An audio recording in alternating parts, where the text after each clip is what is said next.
La première lecture biblique sera dans l'Ancien Testament, dans 2 Rois, au chapitre 4, du verset 38 à 44.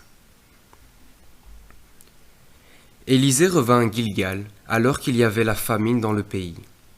Comme les membres de la communauté de prophètes étaient assis devant lui, il dit à son serviteur : « Mets la grande marmite sur le feu et fais cuire un potage pour eux. » L'un d'eux sortit dans les champs pour cueillir des herbes. Il trouva de la vigne sauvage, et il y cueillit des coloquintes sauvages, plein son habit. Quand il rentra, il les coupa en morceaux dans la marmite où se trouvait le potage, car on ne savait pas ce que c'était. On servit à manger à ces hommes, mais dès qu'ils eurent goûté le potage, ils s'écrièrent : « La mort est dans la marmite, homme de Dieu !» Et ils ne purent pas manger. Élisée dit : « Prenez de la farine. » Il en jeta dans la marmite et dit : « Sers ces gens et qu'ils mangent. » Il n'y avait plus rien de mauvais dans la marmite. Un homme arriva de Baal-Shalisha. Il apportait dans son sac du pain de la première fournée pour l'homme de Dieu, 20 pains d'orge et de blé nouveau. Élisée dit : « Donne-en à ces gens et qu'ils mangent. » Son serviteur répondit : « Comment pourrais-je en donner à 100 personnes ? » Mais Élisée répéta : « Donne-en à ces gens et qu'ils mangent, car voici ce que dit l'Éternel. On mangera et il y aura des restes. » Il mit alors les pains devant eux, ils mangèrent et laissèrent des restes, conformément à la parole de l'Éternel. La deuxième lecture sera dans le Nouveau Testament, dans l'Évangile de Jean, au chapitre 6, du verset 1 à 15.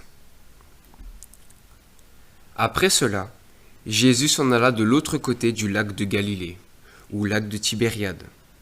Une grande foule le suivait, parce que les gens voyaient les signes miraculeux qu'il faisait sur les malades.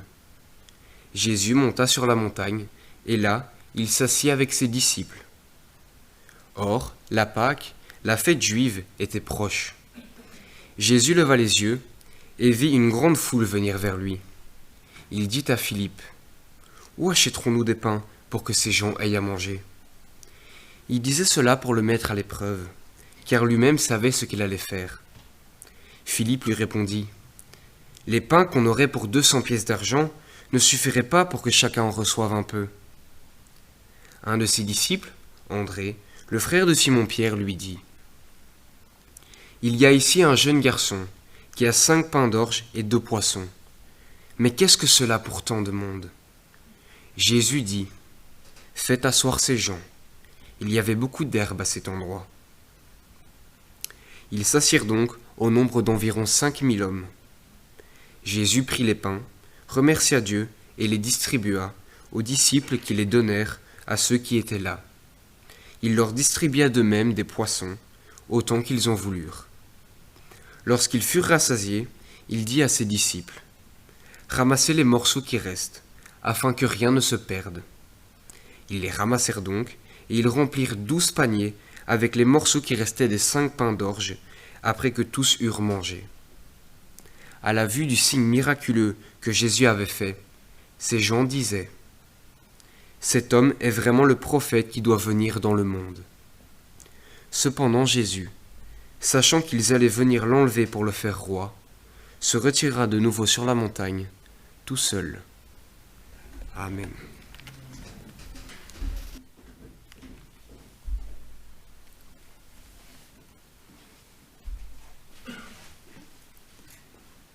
Le titre du message de ce matin est « La multiplication de la foi ». Non pas la multiplication des pains, mais la multiplication de la foi, et vous comprendrez pourquoi à la fin.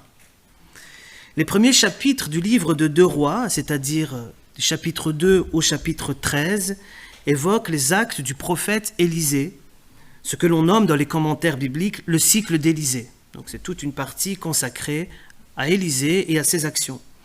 Élisée fut le disciple et successeur du prophète Élie, et son histoire est bien connue grâce à l'épisode, vous vous souvenez sûrement, où Élie est enlevé dans un char de feu, et il demande à son serviteur « Que veux-tu que je fasse pour toi ?»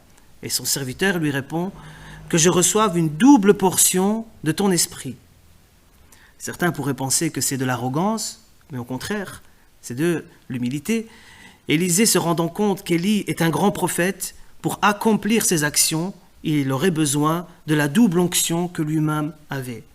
Et comme de fait, si vous calculez, Élie a fait en tout 7 miracles, Élisée fera 14 miracles. Le passage que nous venons d'entendre est le 7e miracle, c'est-à-dire celui de la multiplication des pains.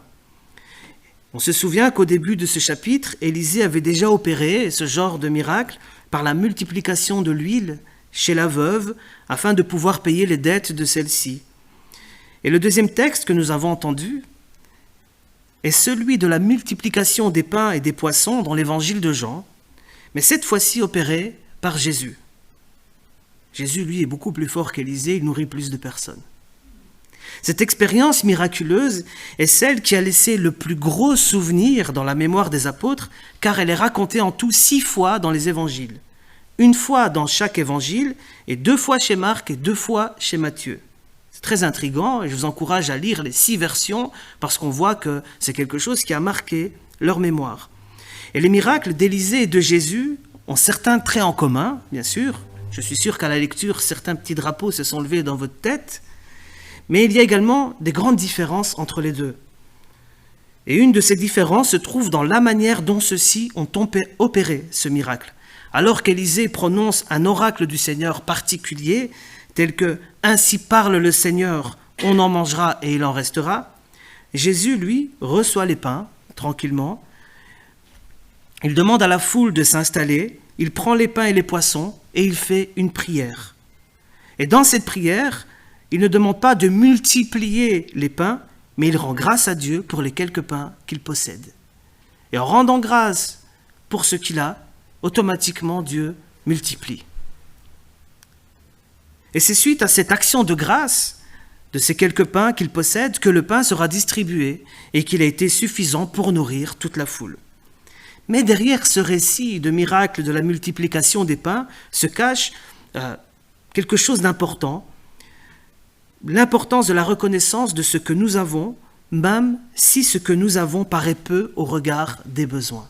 Donc je répète, la grande idée spirituelle qu'il y a derrière ce message miraculeux de l'évangile de Jean, c'est l'importance de rendre grâce à Dieu de ce que nous avons, même si ces choses paraissent petites, face aux grands besoins qui sont devant nous.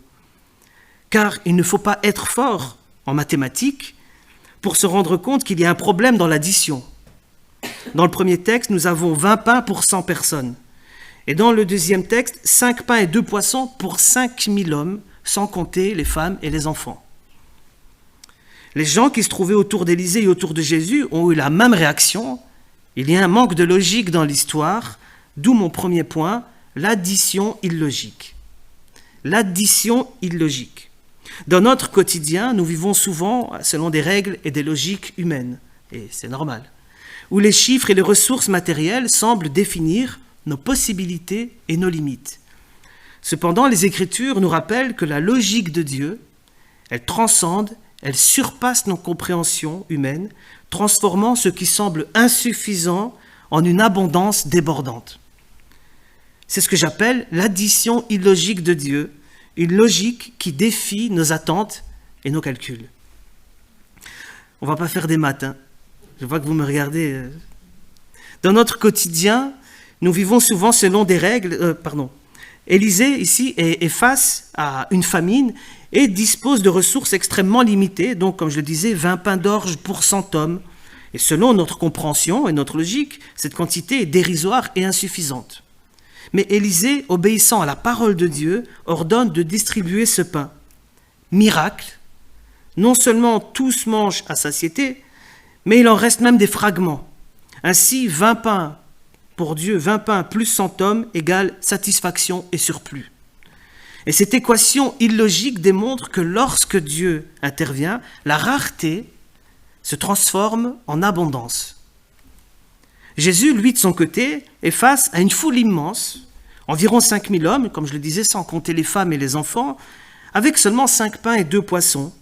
La situation semble désespérée, on entend les ventres gargouiller, et selon notre logique humaine, encore une fois, c'est pas possible.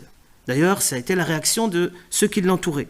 Mais Jésus, dans sa compassion, prend ce modeste repas, le bénit, rend grâce et le distribue.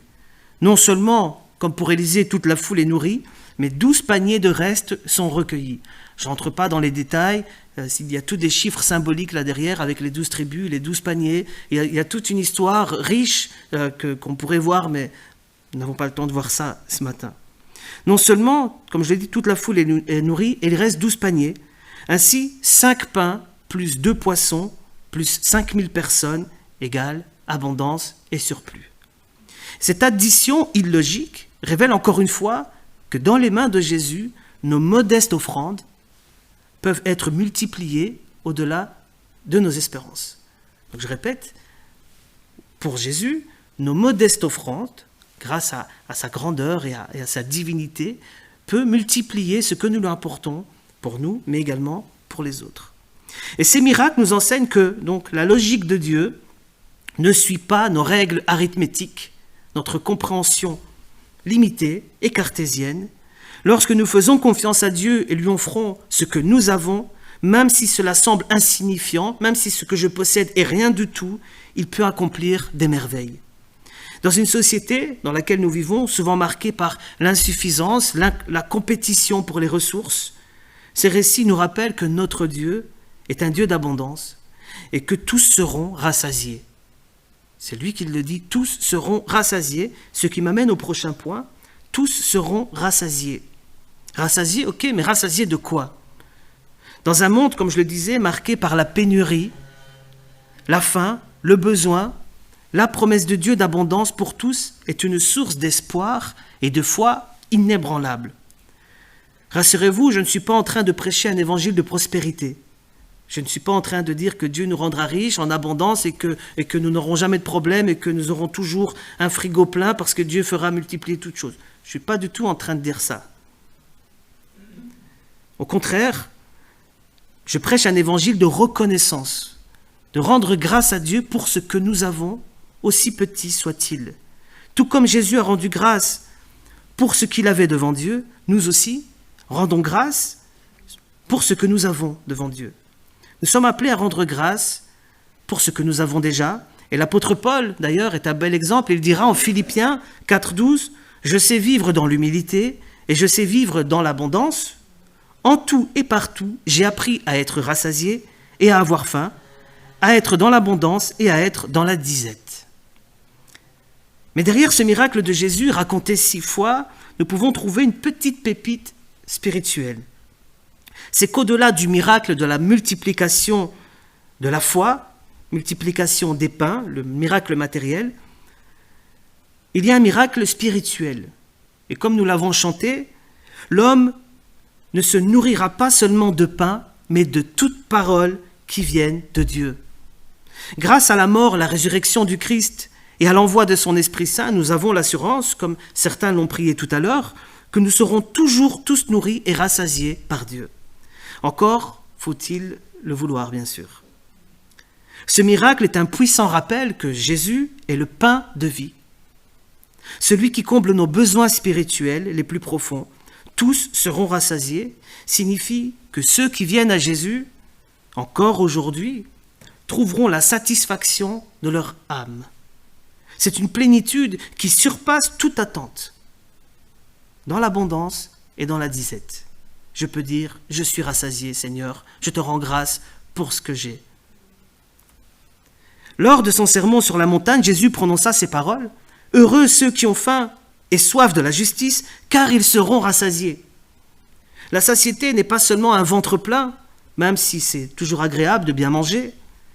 Elle est avant tout un cœur plein d'amour, plein d'espérance, plein de foi, plein de fidélité et de connaissance de la parole de Dieu, afin qu'une mise en pratique soit possible. Donc la satiété spirituelle, le rassasiement spirituel n'est pas quelque chose qui me rend intelligent, qui me grossit intellectuellement, c'est quelque chose qui doit tomber dans mon cœur, qui doit faire pousser quelque chose afin qu'une pratique soit possible par la suite. Je répète toujours la même chose et peut-être que je le répéterai encore dans le futur. Il y a 3 points qu'il faut avoir en tête lorsque nous lisons les miracles, les évangiles et les enseignements de Jésus.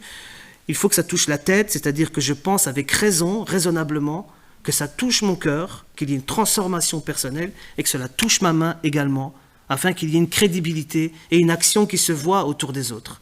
Je peux comprendre, mais avoir un cœur fermé. Et là, ça fait de moi un chrétien intelligent, enfermé dans sa tour d'ivoire, sans aucune compassion pour personne. Je peux avoir un grand cœur sans connaissance, et là, malheureusement, je fais des dégâts. Parce qu'en fait, j'aime tellement les gens que je leur fous des coups de Bible dans la tête. Et puis, je peux avoir une main, c'est-à-dire comme toutes les actions sociales qui sont autour, où j'ai de la compassion pour les autres, mais aucune connaissance de Dieu et aucune réelle compassion d'amour de Dieu. Et là, vous voyez, les actions séparées seules l'une des autres, c'est bien, mais les 3 ensemble, c'est mieux. Avoir faim et soif de justice reflète un désir profond pour Dieu et pour vivre selon ses voies.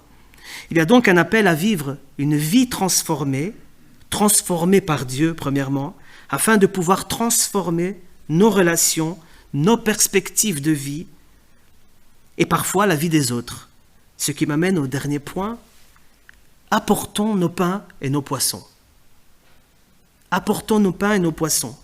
Un détail qui est assez frappant dans ce texte, c'est le silence de ce jeune garçon.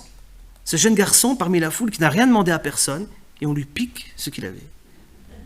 On lui prend ses pains et ses poissons, il n'a rien demandé à personne, ce jeune gars, et il ne parle même pas, il ne dit pas « oui, mais attends, vous me payez, vous faites quoi ?» Rien du tout. On voit juste qu'il possédait quelque chose et on ne connaît pas ses émotions, on sait juste que, grâce à ce qu'il avait, on a pu rendre grâce et multiplier et nourrir tout le monde. À aucun moment on voit le garçon revendiquer quoi que ce soit, à aucun moment il les remerciait pour son apport, il était simplement là, et ce qu'il avait, il l'a partagé avec les autres. D'où ce dernier titre, « Apportons nos pains et nos poissons ». Vous l'aurez compris, que ce soit matériellement, émotionnellement, spirituellement, le partage, c'est la vie. Comme ce garçon, nous avons tous quelque chose à offrir. Nos pains et nos poissons peuvent être de nombreuses choses. Ça peut être du temps, des compétences, de la gentillesse ou simplement une oreille attentive.